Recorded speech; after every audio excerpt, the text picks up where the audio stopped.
자, 오늘 우리에게 주시는 하나님의 말씀 마태복음 16장 13절부터 17절까지 말씀입니다.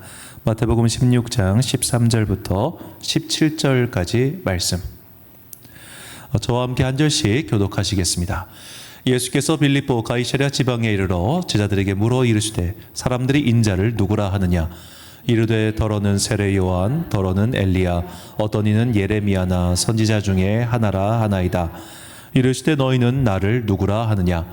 시몬 베드로가 대답하여 이르되 주는 그리스도시요 살아계신 하나님의 아들이시니이다. 함께 있습니다. 예수께서 대답하여 이르시되 내가 복이 있도다. 이를 내게 알게 하니는 혈육이 아니요 하늘에 계신 내 아버지시니라. 아멘. 예수님을 아십니까? 라는 제목으로 하나님의 말씀 선포하겠습니다. 내일 모레 아주 극장판에 큰 영화가 개봉합니다. 하얼빈이라고 하는 영화, 300억짜리 대작이라고 합니다. 원래는 추석에 개봉 예정이었는데 이게 편집 과정에서 좀 늦어지면서 12월 24일 개봉으로 알려졌습니다. 자, 하얼빈 하면 딱 떠오르는 건 역시 안중근 의사의 의거죠. 이 현빈 씨가 안중근 의사 역할로 나온다고 하십니다. 안 어울리는 캐스팅이라고 생각합니다. 너무 잘생겼습니다. 그래서 여하튼 300억짜리 대장이고 또 개인적으로 제가 좋아하는 배우인 이동욱 씨가 나와가지고 그래서 이렇게 좀 인터뷰 같은 걸 많이 봤는데, 자, 이분들이 이제 주로 몽골이랑 그쪽에서 촬영을 이제 현실감 있게 촬영하다 보니까 이쪽 독립군들 전투를 위해서 몽골, 러시아 이쪽에서 촬영을 하셨대요. 정말로 막 눈이 막 빗발치듯이 오고, 그날 이제 영화에 나오는 모든 눈 내린 장면들은 다 실제 눈이라고 합니다. 얼음물 깨고 막 전투에 막 너무 춥고 너무 배고프고 너무 힘들었대요. 그러면서 이제 배우들이 하는 말이 서로 이런 이야기를 나눴답니다. 야, 너라면 독립운동 하겠냐? 안 해. 못해. 너무너무 힘들 걸 그걸 온몸으로 체감했다는 겁니다. 자, 이렇게 안중근 의사가 어떤 시대를 살았고 또 어떤 행동을 했고 또 그가 어떤 감정을 가졌을지는 이렇게 꾸며져 있는 세트장에 들어가 본 사람들은 그나마 이해를 하겠지만, 우리 같은 평범한 사람들은 그런 거를 세트장에 경험할 일도 없고 뭐 그럴 일도 없다 보니까 사실 잘 모르겠죠. 그러니까 우리가 그 시대로 들어가지 않으면 그 시대 사람들이 왜 그렇게 행동했고 왜 그렇게 말을 했는지 이해할 수 없는 것들이 너무나 많다는 겁니다. 자, 대표적으로 이 안중근 의사가 그때 의거로 총격으로 이걸 뭐라고 표현할지 좀 어려운데, 살해라는 표현이 좀 안 맞는 것 같기도 하고, 여하튼 저격한 사람이 이토 히로부미잖아요. 이 사람이 일본 총리 내각 대신이었습니다. 자, 일본의 총리 내각 대신을 살해한 테러범이에요. 만약 요즘 날 누굽니까? 고이즈미 누구였지? 그 일본 총리가 그 테러범한테 저격당했잖아요. 그렇죠? 자, 그 사람 인터뷰 들어보신 적 있으십니까? 그 사람 인터뷰 못 합니다. 요즘 날에는 테러리스트, 그런 총리 살해범에게 인터뷰할 기회를 주지 않아요. 왜냐하면 그 사람은 결국 정치범이기 때문에 그가 어떤 말을 하느냐에 따라서 사회 반향이 일어날 거 아닙니까? 그러니까 철저히 가두고 아무도 못 만나게 하고 그게 기본이란 말이에요. 그 옛날에는 오죽했겠습니까? 그런데 안중근 의사가 리순 감옥에 있을 당시에 일본군 교도소장, 감옥 관리소장, 그리고 이제 재판관들이 정말로 극진하게 대우를 해줬어요. 그래서 극진한 대우라 하면 막 그에게 좋은 요리를 줬다 이런 게 아니라 정말 그를 존중해줬습니다. 그래서 그가 리순 감옥 시절에 약 7점에 가까운 이런 서예 작품을 남겼다고 하는데, 이걸 어떻게 남길 수 있었을까요? 옆에서 일본의 그 감옥 관리수가 먹을 갈아줬답니다. 먹을 갈아주고 써줬대요. 원래는 책을 반입할 수가 없는데 내가 좀 책을 읽고 싶으니까 책을 반입해달라고 부탁을 했다고 합니다. 그러니까 안 된다고, 여기 당신 감옥에 있는 거라고 하니까 그때 써준 게 일일 부독서 구중 생연극이랍니다. 하루라도 책을 읽지 않으면 입안에 가시가 돋는다. 이걸 써서 그 감옥 소장한테 주니까 냈다 책을 갖다 드렸대요. 자, 그가 물론 명필가이기도 하지만 기본적으로 여러분, 우리나라 역사 중에서 명필가 중 한 명이 이완용입니다. 이완용이 그 당시에 급제한 사람이고 글씨를 굉장히 잘 썼어요. 그런데 그가 남긴 글씨를 누가 값어치를 쳐줍니까? 자, 이 당시에 일본 사람들이 나중에 조선이 독립할 줄 알고 이 사람의 작품을 수집했겠어요? 아니에요. 그가 정말로 존경스러운 사람이었기 때문에 그의 이 글씨들을 그 사람들이 정말 존경하는 마음으로 갖고 있었던 겁니다. 이 사람은 테러리스트인데 그들이 볼 때 이 사람은 자기들과 뜻이 다른 사람이고 적인데도 그렇게 존중을 해줬어요. 왜 그런가에 대해서 제가 오늘 역사 콘텐츠를 들어보니까 이해가 되더라고요. 그 당시 일본은 메이지 유신이 끝난 지 약 30년밖에 지나지 않았을 때입니다. 이 메이지 유신 당시에 약 4년 정도 일본이 큰 내전을 겪어요. 그때 뭐 조난양이라고 해가지고 그 천황파가 있었고 그리고 개화파가 있었고 이들이 막 칼을 들고 총 들고 엄청나게 내전을 벌였습니다. 이렇게 내전을 벌이는 중에도 이들 사이에 어떤 게 있었냐면 너와 나는 뜻이 다르지만 너는 내가 존중할 만한 상대야 라고 하는 그런 기본적인 정신이 있었다고 해요. 이것을 지사들, 그러니까 뜻을 세운 선비들 이렇게 세웠다고 합니다. 뭐 겉멋이었는지 뭔지는 모르겠지만 그런 게 있었대요. 그러니까 안중근 의사 때만 해도 그 당시 일본의 주요 관리자, 뭐 경찰국장, 높은 사람들은 다 지사 출신들이 많았던 거예요. 그러다 보니까 쟤는 우리의 적은 분명해. 하지만 쟤는 존경할 만한 적이야 해가지고 그걸 그렇게 대우해줬다고 합니다. 이처럼 그 시대의 사람들, 그 시대의 상황들을 우리가 좀 입체적으로 보지 않으면 우리는 그저 보고 싶은 것만 보고 보이는 것만 보게 된다는 거죠. 자, 이렇게 그래서 오늘 드리고 싶은 말씀은 우리가 그냥 가만히 있으면 보고 싶은 것만 보고 보여지는 것만 봐서는 상대를 제대로 이해할 수 없다는 겁니다. 이 대표적인 현대 인물 중 한 명이 저는 도널드 트럼프라는 생각을 해봐요.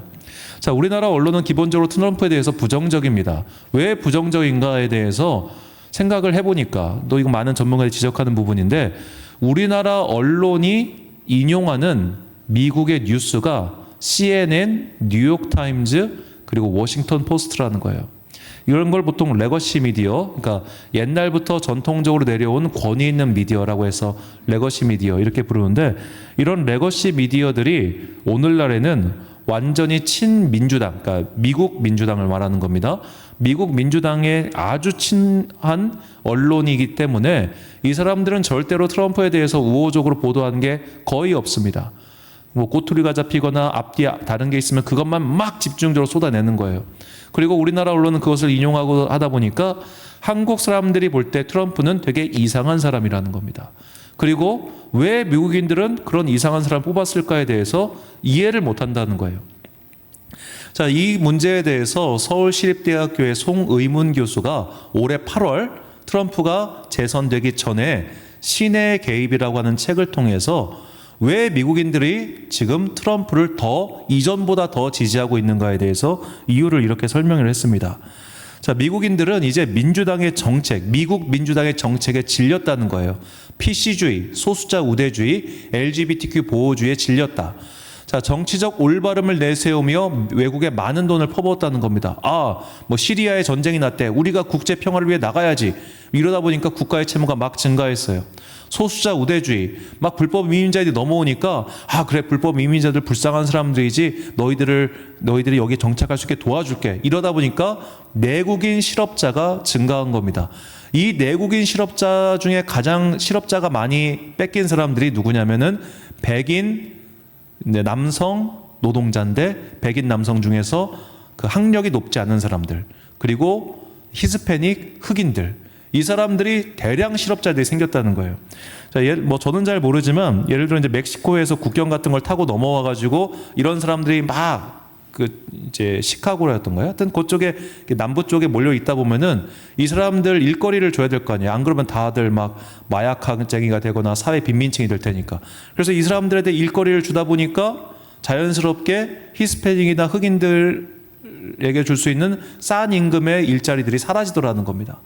그러니까 이들이 열받아가지고 이쪽 남부 지역은 아무래도 공화당 쪽이 강세인데 야 민주당 니네들이 맨날 그렇게 불법 이민자 받자고 했지 우리 글로 보내버릴게 해가지고 뉴욕주로 보내버리고 막 이런 일들이 벌어졌던 거예요. 그리고 결정적으로 LGBTQ 그러니까 뭐 트랜스젠더, 뭐 레즈비언 이런 식으로 성적 정체성 이런 사람들을 보호해줘야 된다 하다 보니까 가정이 붕괴되고 군대가 약화됐다는 겁니다. 자, 뉴스에 따르면 트럼프는 취임 첫날 트랜스젠더 군인들은 다 군복 벗어야 된다고 아주 강력하게 이야기했다고 합니다. 도대체 몇 명이나 될까 보니까 무려 1만 5천 명이래요. 미국 군인 중에 1만 5천 명이 트랜스젠더 군인이라고 합니다. 자, 그러면 이 트랜스젠더 군인들이 어떤 사람들이었을까요? 자, 여성이 남성이다라고 해서 나도 남자 군인처럼 이렇게 하는 사람들이 다수겠습니까? 아니면은 남성인데 나는 여자야. 그러니까 나는 여군 역할 할래. 그게 많았을까요? 대부분 다 여군 역할 하겠다는 거예요. 자, 왜 여군 역할 한다고 하겠습니까? 어쩔 수가 없습니다. 이게 군대는 진짜 어쩔 수가 없는데 남성들은 전방에서 전투부대 역할을 해야 되고 여성애들은 후방에서 후방부대 역할을 해야 돼요. 왜냐? 박격포 같이 40kg, 50kg 되는 거를 여성이 메고 갈 수가 없잖아요. 그러니까 전방에서 전투부대를 하는 것들은 특히 뭐 보병이라든지 그런 장갑차 이런 거는 어쩔 수 없이 남성들이 있을 수밖에 없어요. 그런데 밖에 나가서 총 맞기 위험한 거 싫잖아요. 그러니까 오늘부터 나는 여성이다 하면 여군으로 쳐준대요, 미국은.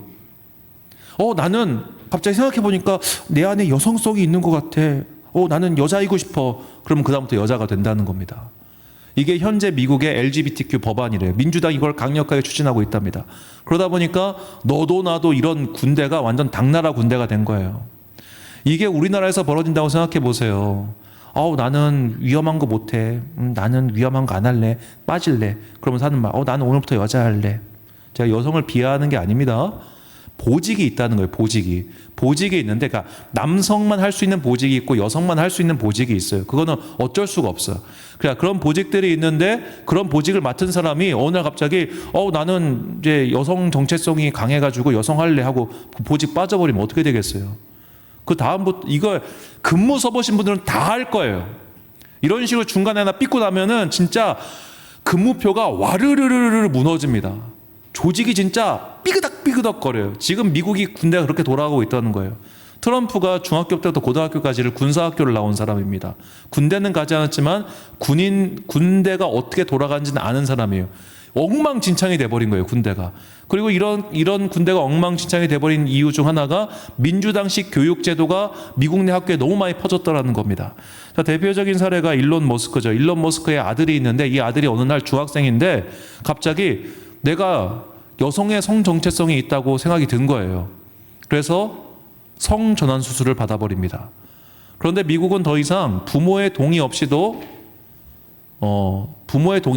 내가 나이가 어리든 말든 부모의 동의 없이 성전환 수술을 받을 수 있는 거예요. 그리고 아들이 갑자기 딸이 돼버렸어요. 그리고 아버지가 이걸 격렬하게 반대하니까 집을 나가버립니다. 그리고 이걸 어떻게 할 수가 없는 거예요, 법적으로. 그러니까 이 일론 머스크가 원래 민주당 지지자인데 완전히 눈이 돌아가 버렸습니다. 이 나라는 잘못돼도 너무 많이 잘못됐다고. 자, 예전에는 미국 전체 인구 중에 약 2% 미만이 이런 성적 정체성에 대해서 혼란을 겪고 있다고 대답을 했습니다. 그런데 오늘날 미국의 10대 청소년들 설문조사를 해보면 20%가 자기의 성적 정체성에 혼란을 겪고 있다고 말합니다. 왜 그럴까 보니까 선생님들이 계속 물어본대요. 너 남자야, 여자야? 넌 어떤 성적 정체성을 갖고 있어? 한번 잘 생각해봐. 너의 성적 정체성은 자유야. 네가 선택할 수 있는 거야. 이거를 초등학생 때부터 계속 이야기한답니다. 자, 우리나라도 그렇지만 보통 청소년기에는 다들 혼란한 걸 겪어요. 대표적으로 예전에 이제 여중 여고 애들한테 설문조사 해보면 여중 여고 다니는 친구들이 같은 반 여학생들한테 뭐 좋아한다고 고백하고 뭐 이런 선물 같은 거 주고 그런 일들이 우리 때도 빈번하게 있었습니다. 그때는 약간 그런 시기인 거예요. 그냥 좀만 지나가면 정상적으로 돌아올 시기인 거예요. 근데 그 시기를 집중적으로 말을 합니다. 너는 네가 자유롭게 성을 선택할 수 있어라고. 그러다 보니까 아이들이 이제 눈이 좀 돌아가는 거예요, 머리가. 그리고 이제 부모의 동의나 그런 거 없이도 자기 마음대로 성을 선택할 수 있다 하니까 나라 꼴이 너무너무 이상해진 거예요. 이런 모습에 이제 미국인들이 질렸다는 겁니다. 가정은 막 박살나고 막 엉망진창이고, 야, 이건 해도 정도 것이지. 이게 민주당의 기본 정책이었다는 거예요. 그러면서 특히나 유독 기독교에 대해서만, 아니 모든 종교에 대해서 그렇게 하면 이해나 하겠어. 이슬람을 위해서는 학교 안에 기도실을 마련해 주는데 그 어떤 기독교적 단어나 행사나 있으면 안 돼. 크리스마스는 그냥 홀리데이야. 이런 식으로 막 바꿔버리니까 이제 미국인들이 진짜 민주당은 이제 넘어갔다는 거예요. 넘어갔다. 그런 거에서 트럼프가 당선됐다는 겁니다. 자, 이런 식으로 우리가 어떤 사람에 대해서, 어떤 사건에 대해서 내가 보고 싶은 것만 보거나 혹은 보여지는 것만 보면은 우리는 그것을 다 이해할 수도 없고 파악할 수도 없다는 거죠. 예수님도 마찬가지라는 겁니다. 제가 앞에 이야기가 너무 길긴 했는데 우리가 주님을 보는 시각, 예수님에 대해 듣는 시각도 마찬가지예요. 자, 예를 들어 그 베레아 이단이라고 하는 그 귀신론 유명한 사람이 있어요. 김기동이라고, 이 성락교회라는 곳인데 이 사람이 말로는 자기는 평생 동안, 평생이 아니에요, 그 사람이 책을 쓸 시기 동안 1,400마리의 귀신을 내쫓아봤다고 했습니다. 자기가 1,000마리가 넘는 귀신을 내쫓으면서 귀신론을 정리를 한 거예요. 감기 걸렸어? 무슨 귀신? 지금 배탈 났어? 무슨 귀신? 이 사람은 모든 일이 다 귀신의 일이에요. 그리고 귀신의 일로만 성경을 봐요. 그렇게 한쪽으로 편향되게 성경을 보니까 또 그거대로 그게 성경이 풀리는 것 같아. 이게 이단과 사입입니다. 자, 예수님에 대해서도 이상하게 보면 마음껏 이상하게 볼 수 있습니다. 아까도 잠깐 말했지만 이 LGBTQ, 이 사람들은 예수님을 동성애자로 봅니다. 예수님은 우리와 같은 동성애자다. 이렇게 자기들이 보고 싶은 것만 보고 또 보고 싶은 것만 패놓고 그걸 다시 보니까 일종의 확대 재생산이죠. 그 사건 하나를 가지고 계속해서 돌려보다 보면 그것이 내 머리에 박히는 겁니다.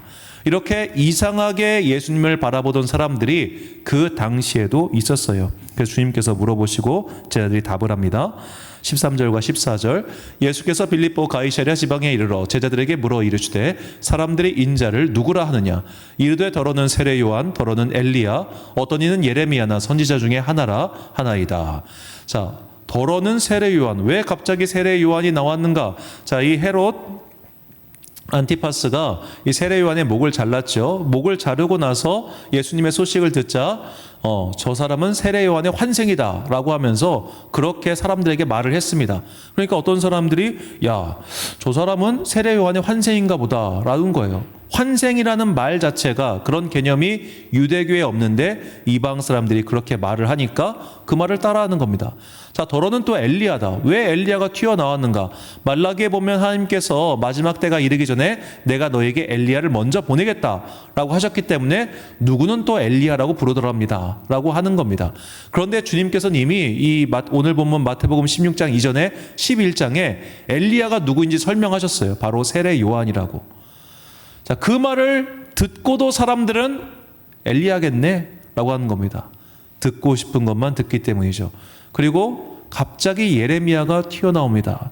자, 왜 예레미야가 여기서 툭 튀어나왔는가? 자, 그 당시에 이 사람들이 예레미야에 대한 그 좀 약간 이상한 환상을 갖고 있었어요. 예레미야는 이제 포로기, 남유다가 멸망하기 전에 남유다가 멸망할 것이고 하나님의 심판을 예언한 예언자잖아요. 그 예언자가 나중에 세월과 함께 어떻게 사람들에게 받아들여지게 됐냐? 예레미야는 미래를 보는 사람, 예레미야는 신비한 일을 하는 사람, 예레미야는 특별한 기적을 행하는 존재, 이렇게 변하기 시작한 거예요. 그래서 예수님 바로 직전까지 민중들이 생각하는 예레미야의 모습은 어떤 모습이었냐? 솔로몬이 지은 성전이 멸망하기 전에 언약궤를 자기가 빼돌려가지고 언약궤를 동굴 어딘가에 숨겨놓고 마지막 때까지 그것을 간직하고 있는 신비한 존재로 몇몇 사람들은 생각하고 있었다는 겁니다. 신앙이 지멋대로 변질된 거죠. 지금도 어떤 교회는 돌아가신 목사님 설교를 계속 틀어놓고 그걸로 주일 예배 드리시는 교회가 있어요. 정신이 이상한 겁니다. 그 정도가 되면. 죽은 사람은 죽은 사람이지.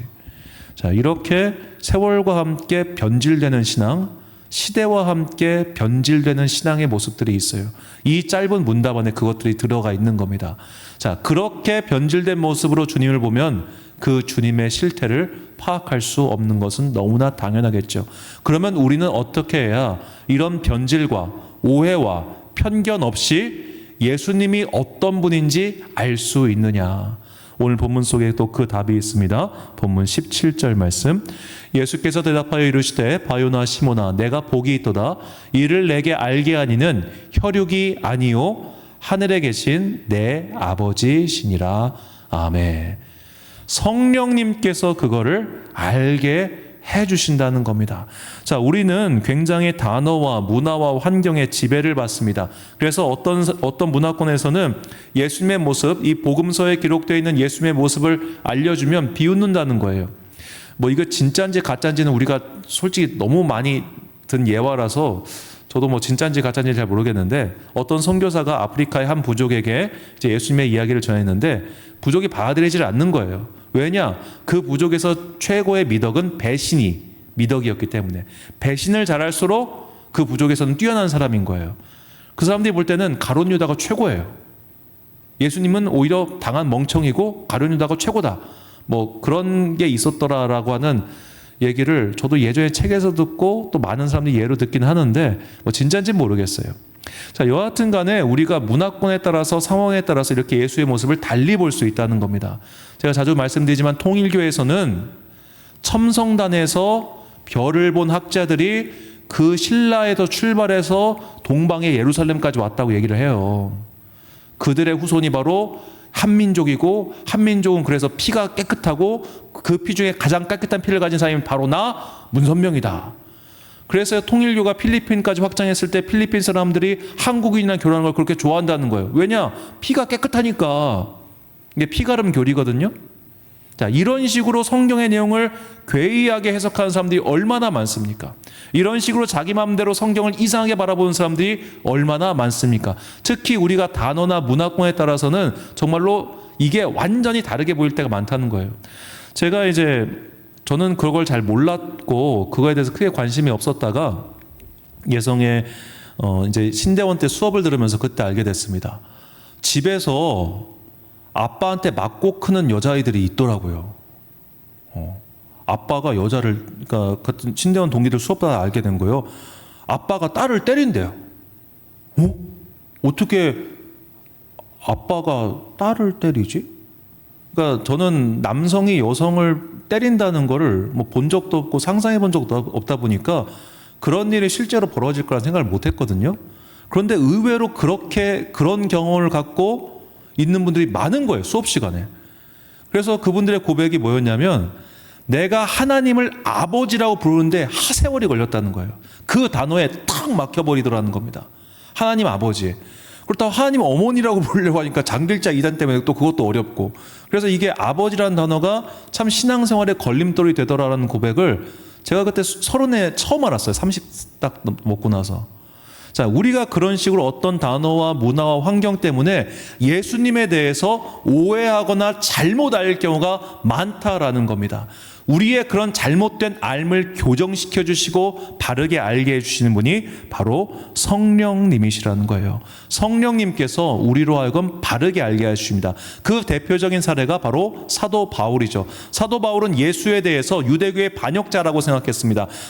저 예수를 믿고 예수를 따라다닌 자들은 성전을 무너뜨리려고 하는 반체제 인사들이야 라고 생각했습니다. 그래서 열심히 잡아 죽이려고 했습니다. 그런데 그의 눈에 꺼풀이 벗겨지자 진실을 알게 된 거죠.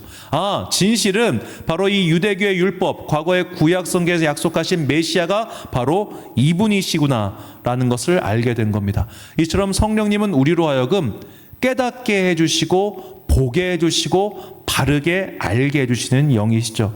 그래서 사도 요한이 우리에게 이렇게 말해요. 요한일서 1장 5절과 6절 말씀 제가 읽겠습니다. 예수께서 하나님의 아들이심을 믿는 자가 아니면 세상을 이기는 자가 누구냐? 이는 물과 피로 임하신 이시니 곧 예수 그리스도시라. 물로만 아니요 물과 피로 임하셨고 증언하는 이는 성령이시니 성령은 진리니라. 아멘. 자, 성령님께서 우리에게 바르게 증언하시고 바르게 가르쳐 주십니다. 그러므로 성령을 통하지 않고서는 누구든지 예수님을 구주라 고백할 수도 없고 예수님을 알 수도 없다는 것. 이것은 이미 고린도전서 12장에서 사도 바울이 우리에게 가르쳐 준 바입니다. 그렇다면 이제 우리의 과제는 하나입니다. 도대체 어떻게 해야 성령님을 만날 수 있을 것인가? 어떻게 해야 성령님과 함께 예수님을 바르게 알 수 있을 것인가? 다시 요한일서 4장 12절과 13절 그리고 15절 말씀을 제가 읽어드리겠습니다. 어느 때나 하나님을 본 사람이 없으되 만일 우리가 서로 사랑하면 하나님이 우리 안에 거하시고 그의 사랑이 우리 안에 온전히 이루어지느니라. 그의 성령을 우리에게 주심으로 우리가 그 안에 거하고 그가 우리 안에 거하시는 줄을 아느니라. 누구든지 예수를 하나님의 아들이라 시인하면 하나님이 그의 안에 거하시고 그도 하나님 안에 거하시느니라. 아멘. 저는 이 문장이 마치 샌드위치 구조처럼 저 12절과 15절은 위에 빵 아래 빵, 그리고 13절은 가운데 속 같아요. 자, 노란색 부분, 우리가 서로 사랑하면 하나님이 우리 안에 거하시고, 그리고 예수를 하나님의 아들이라 시인하면 하나님이 그의 안에 거하시고, 자, 서로 사랑 시인하면, 그리고 13절 성령을 주신다. 이것을 연결하면 이런 결과물이 나옵니다. 자, 성령님을 통해 예수님을 바르게 아는 방법은 바로 예수님을 주라 시인하는 고백이며 믿음의 실천인 사랑인 거죠. 자, 우리가 믿음을 실천하고 예배를 통하여 주님을 그리스도시라 고백하면 그 세월과 함께 우리의 영적인 그릇이 넓어집니다. 깨끗해집니다. 정화됩니다. 그리고 그 안에 성령님께서 임재하셔서 활동할 수 있는 그릇이 되는 거예요. 바꿔 말하면은 이런 것과 함께 우리의 영혼이 말씀의 씨앗을 받아들여서 아름답게 키울 수 있는 옥토로 바뀐다는 겁니다. 예배를 통해서, 믿음의 실천을 통해서. 이렇게 우리의 영혼이 옥토로 변할 때 말씀의 씨앗이 심겨지면 그 씨앗이 아름다운 생명나무로 자라게 되는 것이죠. 우리가 지금까지 이미 해오고 있는 이 방법을 꾸준히 그리고 간절한 마음으로 지켜갈 때 우리는 반드시 예수님을 바르게 알게 될 것이고, 바르게 알을 통하여 우리에게 예비해 놓은 그 구원의 문으로 들어가게 될 것입니다. 예배를 열심히 드리는 것 중요합니다. 일상의 삶에서 믿음을 실천하며 사는 것 중요합니다. 미워하고 편가르고 짜증내고 분노하고 사는 것 쉽습니다. 그런데 사랑하고 용서하고 받아들이고 이해하고 품어주는 것 훨씬 어렵습니다. 우리는 이런 훨씬 어려운 길을 통해서 우리의 영혼의 그릇이 바뀌어가는 사람들입니다. 그렇게 바뀌어감으로써 우리는 마침내 예수님을 바르게, 온전히, 그리고 풍성히 만나게 될 것입니다. 이런 우리에게 주는 사도 바울의 권면 로마서 8장 26절과 27절 말씀을 함께 봉독하겠습니다. 시작. 이와 같이 성령도 우리의 연약함을 도우시나니 우리는 마땅히 기도할 바를 알지 못하나 오직 성령이 말할 수 없는 탄식으로 우리를 위하여 친히 간구하시느니라. 마음을 살피시는 이가 성령의 생각을 아시나니 이는 성령이 하나님의 뜻대로 성도를 위하여 간구하심이니라. 아멘. 사랑하는 광성교회 성도 여러분, 그리고 이 예배 함께 드리고 계신 귀한 주님의 자녀 여러분, 성령님을 통해서만이 우리가 주님을 온전히 알 수 있습니다. 성령님을 통하지 않고서는 우리는 우리의 오해와 편견 그리고 욕망에 갇혀서 주님을 보게 될 것입니다. 이렇게 욕망에 갇힌 사람들은 예수님을 동성애자로 보기도 하고, 예수님을 그저 부유함을 주는 존재로 보기도 하고, 예수님을 그저 내 삶의 문제를 해결하는 해결사, 청소부 정도로 생각합니다. 그러나 우리가 성령님을 깨달으면, 성령님의 은혜 안에 거하면 비로소 주님께서 내 영혼의 구세주이며 내 인생을 회복시켜 주시는 그리스도이심을 알 수 있게 됩니다. 그러므로 날마다의 예배와 그리고 믿음의 실천을 통하여 성령님의 내주, 성령님의 임재를 구하시기 바랍니다. 그래야만 우리의 믿음이 똑바로, 바르게, 그리고 오해와 편견 없이 설 수 있습니다. 이제 2024년 한 주 남았습니다. 남은 시간, 그리고 다가오는 새해에도 날마다 성령님의 내주하심을 통해서 주님을 더욱더 바르게 알아가고, 그래야 우리의 일생 동안 이 구원으로 가는 여정이 흔들리지 않게 되기를 주님의 이름으로 축원합니다. 우리 함께 주 하나님 독생자 예수 찬양하신 후에 기도와 축도로 예배를 마치겠습니다.